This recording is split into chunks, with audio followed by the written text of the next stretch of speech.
Xin chào cả nhà nhé. Hôm nay là ngày sáng sớm của ngày 30 Tết, nên có 6 giờ hơn thôi. Trời hôm nay rất là lạnh, nên mình sẽ đi quay người dân tộc Người Mông bánh giá bánh cho mọi người cùng xem nhé. Hôm nay là ngày 30 Tết. Như chiều hôm qua và sáng hôm nay sẽ có nhiều người rất là giá bánh. Cho dù như thế nào đi nữa thì ăn Tết ở đây vẫn sẽ giá bánh.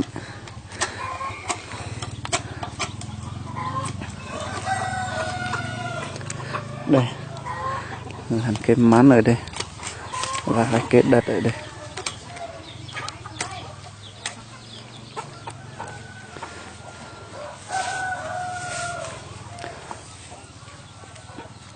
Là người sẽ dùng hai cái này để giã.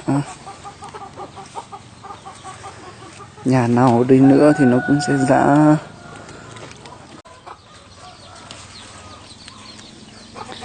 Đấy.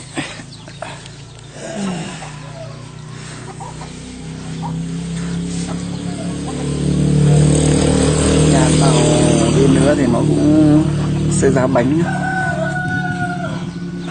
Vì đây là phong tục rồi, kiểu gì thì chăng nữa thì vẫn phải giã.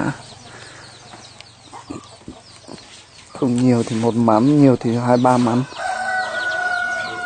Giá này nó cũng tốn sức phết đấy. Thôi, lát nữa sẽ quay giá các bạn xem nhé. Các bạn nhớ theo dõi kênh của mình nhé. Mình sẽ đưa các bạn đi xem phong tục tập quán, ẩm thực ăn Tết của người dân tộc Người Mông mình nhé. Ok, bây giờ sẽ bắt đầu thôi.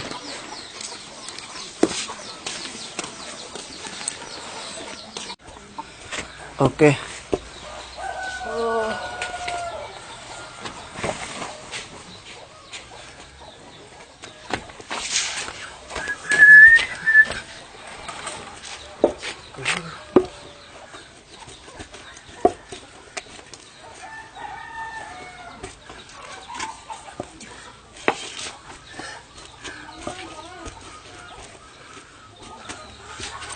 Trâu thiệt mặt tuôn nè, sân gió nó một thôi. Nó tà nè. Tê.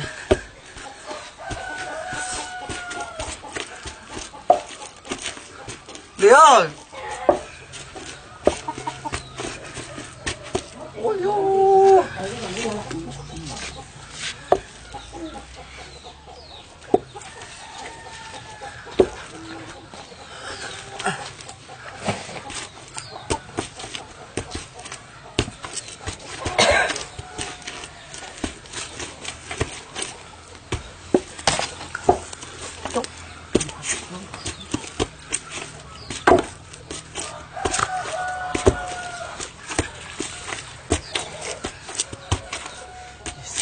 To cả.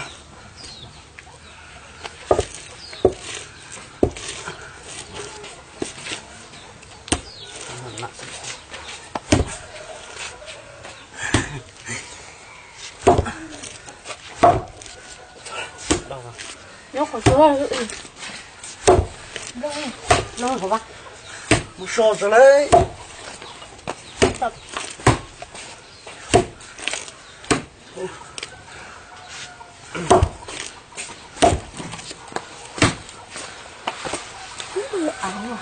Có tập phục rồi, lấy tập phục mới. Nó là được phục rồi.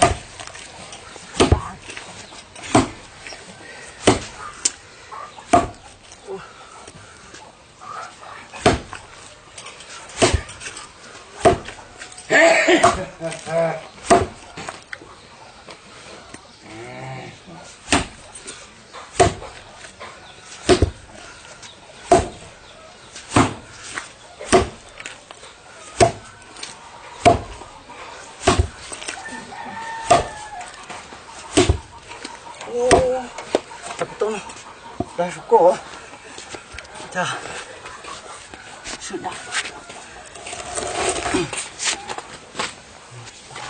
đây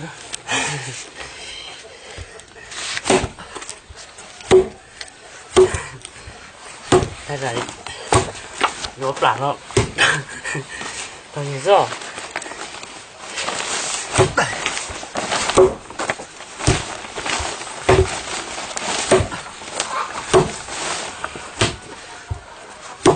tôm mình uống chút tay có cuối mà nó cuối đây chua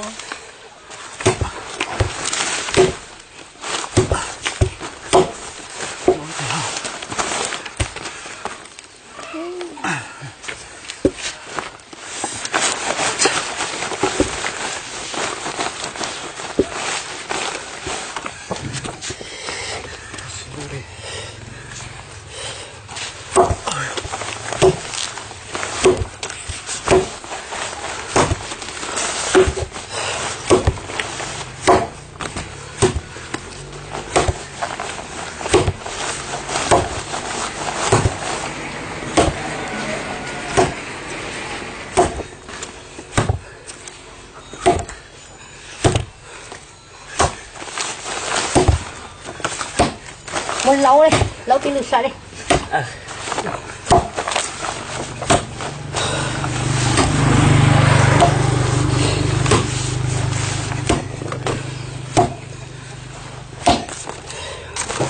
cái này có ruột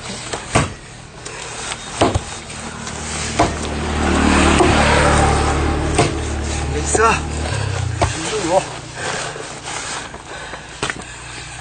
có lụt thẻ lâu lâu lâu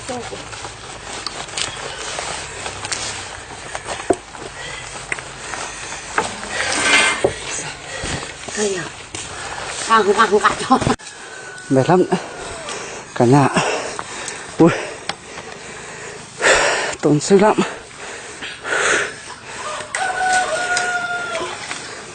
sốt ruột ui mong à có tiền liền cả này đâu rồi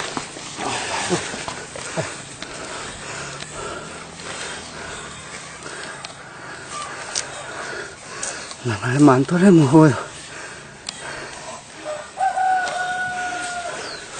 còn hơn cả chạy lá bên này này dùng cái bọc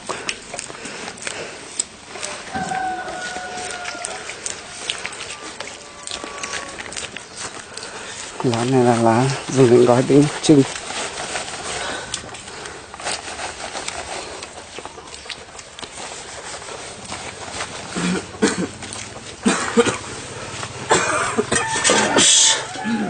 bỏ có tôi nữa thế mình thấy mà đâu có đâu mình thấy ngon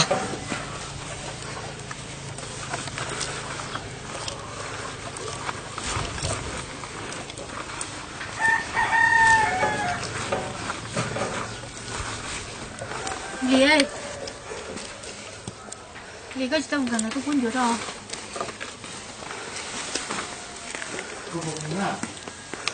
ôi dồi cô hồ lùn chỗ đó ta có tao to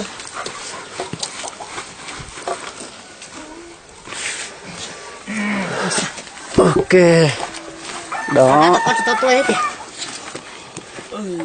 có bò nữa neo một neo đây ta không rút nào cả thế thôi hai lúc cỡ tôi thế chuyện lúc vá không lúc vá nhất của tôi trẻ tôi đâu đi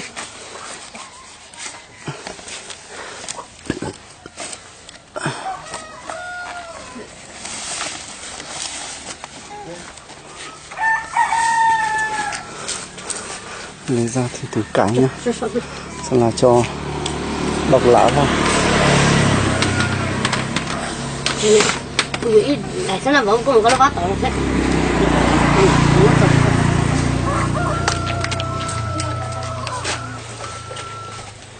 nó sẽ thành như này nhá. Đó Đây. Bọc thành từ cái như này.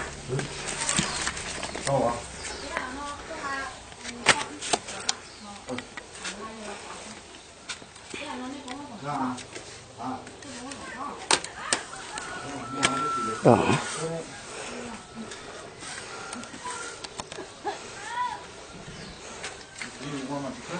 Còn một mán trong nhà nữa chưa chín, lát nữa sẽ ra tiếp mấy tấm, có quả bí nữa cả nhà này.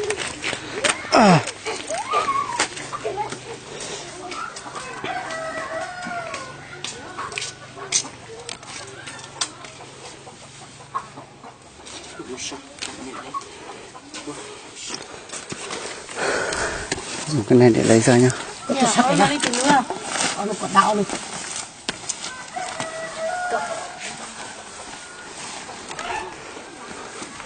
Làm hết cho vào đây, khi nào mình ăn thì sẽ lấy ra nướng.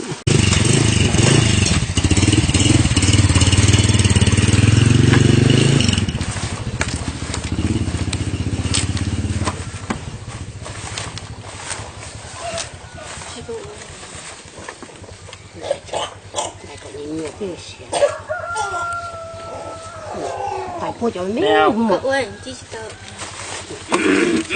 tao ngon thế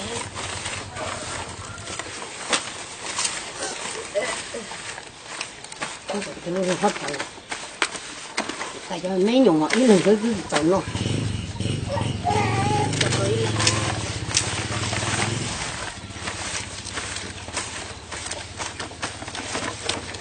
cái tụi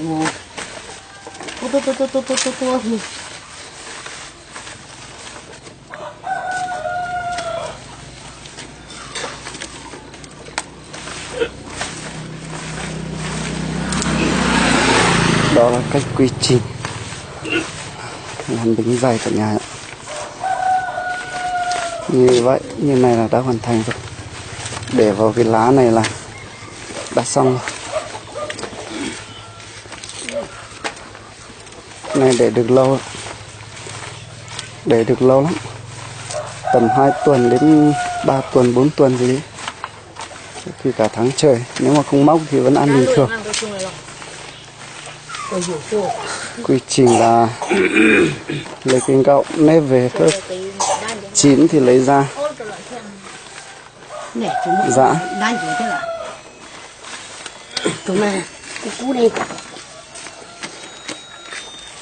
xong thì lấy vỏ bọc như này là ok rồi.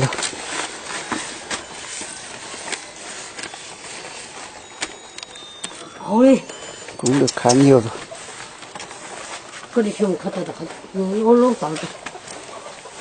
Đây.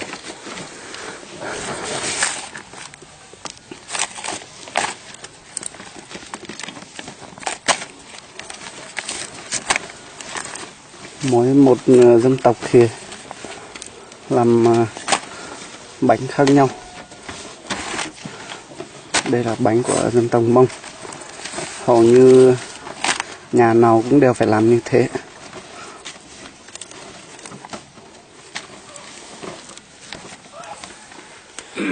Ok, mọi người nhớ theo dõi kênh bằng cách đăng ký nhé.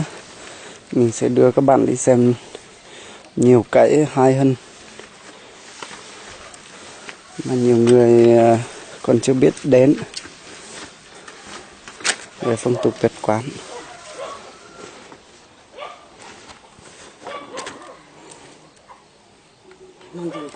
Hôm nay là ngày 30 Tết rồi. Bây giờ ăn luôn cũng được, hoặc là tí mang đi nướng, sau là sẽ chấm với nước mía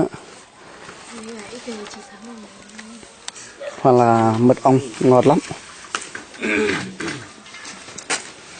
Ok, gần hết rồi.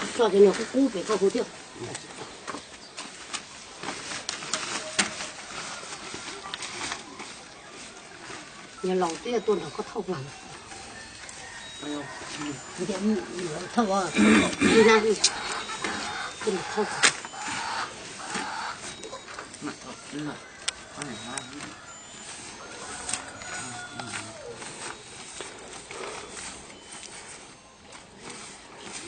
Tí tối là mình sẽ đưa các bạn đi xem